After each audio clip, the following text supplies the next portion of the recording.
kehidupan mereka berdua gitu. Apa Lin? Bang Roti.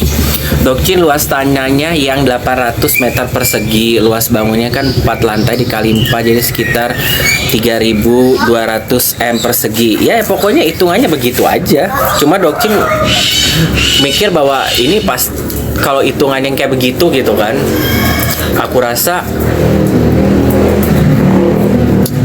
ada something weird aja gitu, apalagi dengan mengedepankan kejujuran dalam segi kontraktornya, terus segala macam ekspresi-ekspresi yang ditunjukkan SW, aku rasa kayaknya kok agak bertolak belakang dengan hal-hal yang diangkat gitu kan, yang video kayak tadi gitu. Dan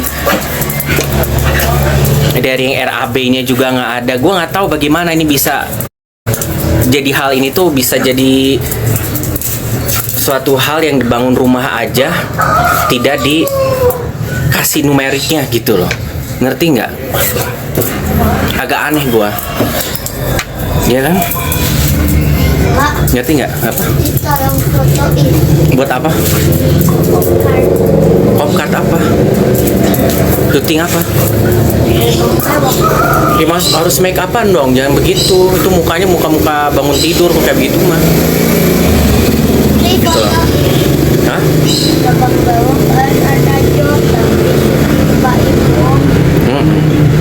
Iya betul, 20 M.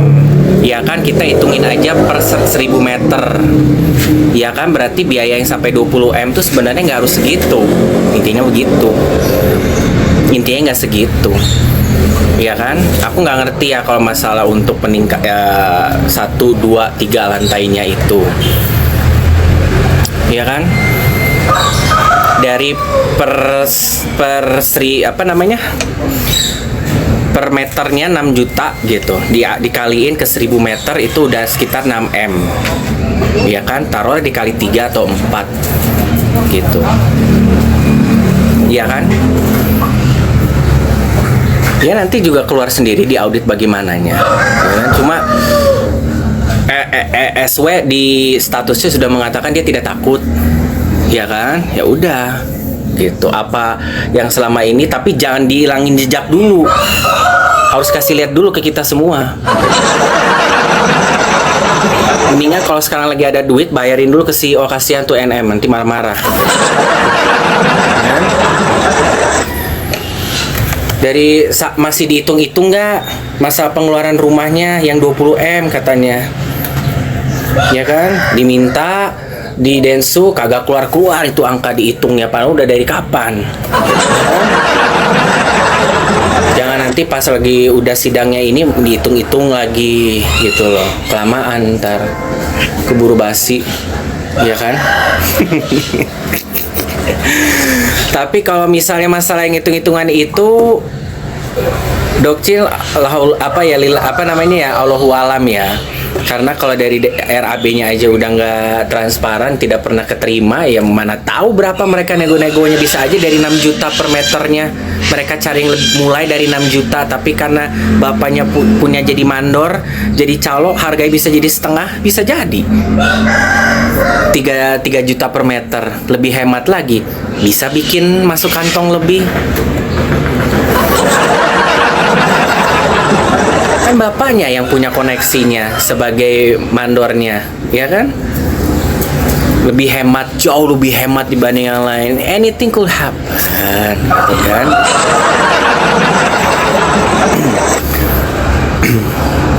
Kalau cuma ngomong doang, nggak ada bukti, bisa jadi bohong ya. Kapan ya di auditnya?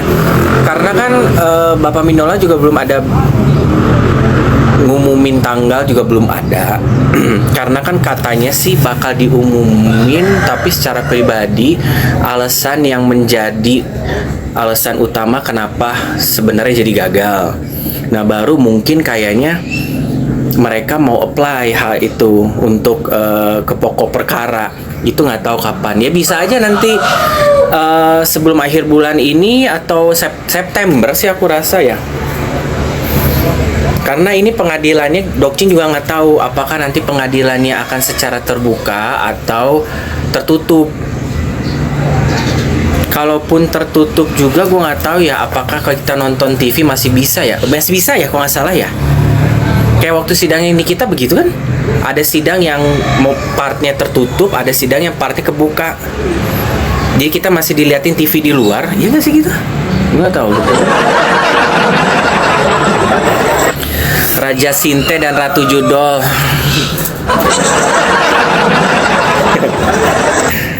Saya mau bukti. Kalau misalnya fans-fans yang kagak suka, lu ngomong sama NM. No, protes ke sana, suruh minta keluarin bukti. Lu tantang NM suruh keluarin bukti. Gila lu ntar.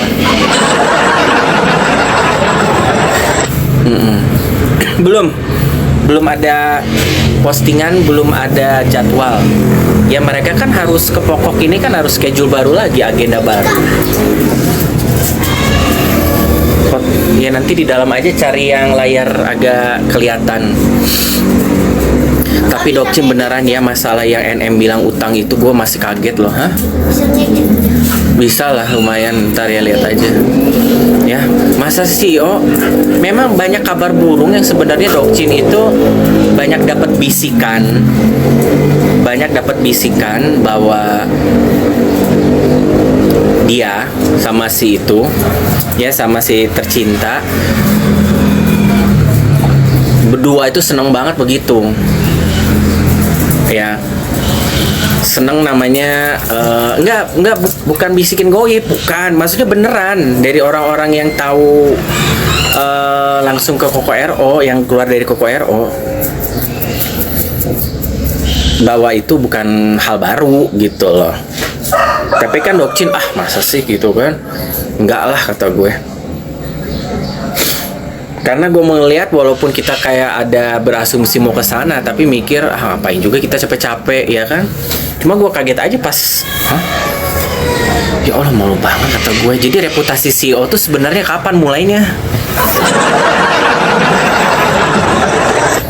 Iya betul banget. Dan gue ngeri ya kalau memang itu benar terjadi, anak-anak kena nggak? Ngeri gue. Iya gue ngeri anak-anak bakal kena nggak. Tuh sementara udah duduk di pangkuan lu, ya kan, udah lu cium-cium mungkin bondingnya bagaimana.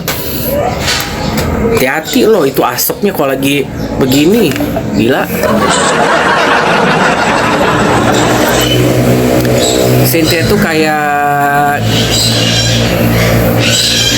jadi nanti disemprotin gitu ke rokok linting gitu, kayak rokok linting gitu, apa sih ya?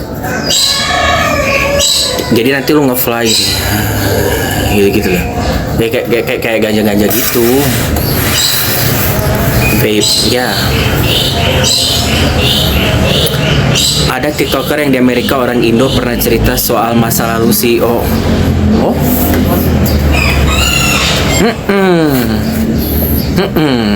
Iya, ya itu serupa. Tapi gue juga nggak pernah tahu sih sebenarnya. Jadi semacam kayak zat jadinya, kayak zat gitu. Tembakau gitu loh. Kata gue ya Allah, biar apa sih?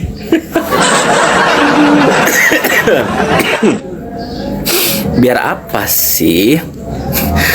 Ya kan kalau Bunda Korla kan kalian lihat suka linting-linting rokok kan. Orang mau rokok udah semodern apapun. Tapi kan kalau Bunda Korla kan suka ngelinting tembakau kan.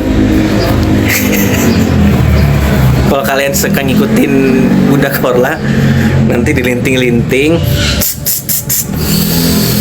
gitu. Ya itu kalau sinte, kan sintetis. Panjangannya itu, makanya gue kaget, blow my mind, like gila kata gue. Iya, makanya kalian hati-hati kalau ngelihat orang yang masih suka ngerokok dengan ngelinting. Nah, itu patut untuk dicurigai itu.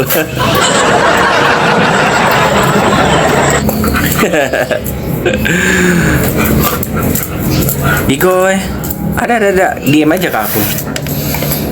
Kurang lebih kayak begitu. Kakek jadul. Aduh, gimana nih, ada CEO harus klarifikasi kok kata gua mah ya. Ini malu kata gua mah. Malu. Kalau lu main diem-diem aja, aduh. Nggak ada dari dua kubu. Dokcin perlu denger nih dari dua kubu nih. Ya kan, nggak hanya dari si ini doang, dari NM, tapi gue juga pengen denger dari lu sendiri sih. Oh, gue nggak tahu lu keberadaannya di mana sekarang, gue juga bingung. Berarti obat cair ya dong. 200 juta tuh buat apa sih? Hah? Kan NM itu situ dibilang dia menyelamatkan menyelamatkan si CEO sampai kabur-kaburan gitu kan. Akhirnya ternyata ketangkep, terus minjem 200 juta buat bayar polisi apa gimana, atau utang belum bayar si Sinte itu. Gua nggak tahu makanya. Udahlah pasti, tinggal nunggu aja ntar. Barusan. Kalau sekarang berarti udah mau 4 jam lalu.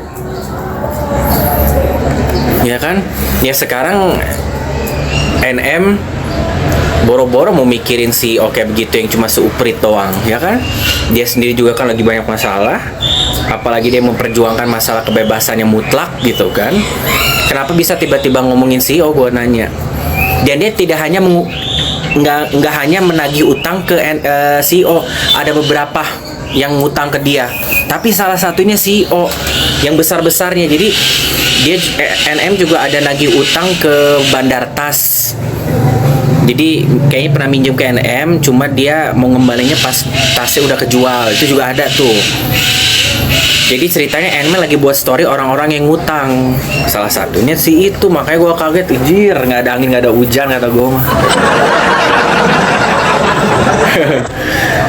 Kalau menurut kabar per hari ini dari teman-teman Dokcin, sebenarnya NM itu bersyarat tapi harus diem dulu gitu loh, katanya begitu.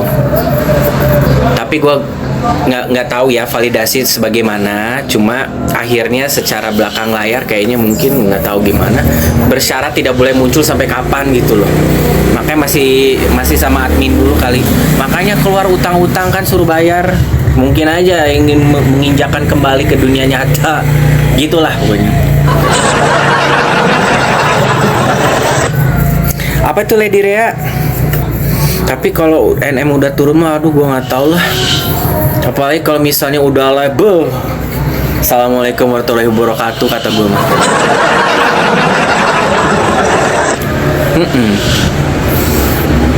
Ya, kalau masalah yang status tadi yang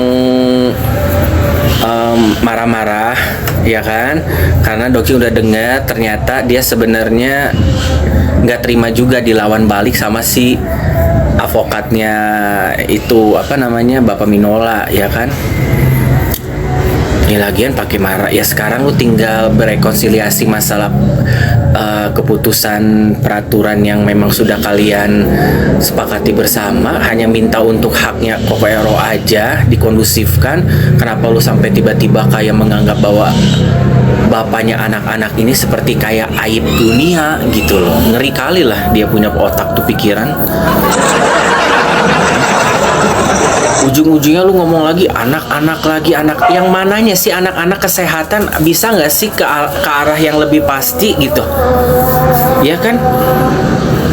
Yang dimarahi masalah tentang audit kesehatan, tapi lu di story-nya ngomong anak-anak.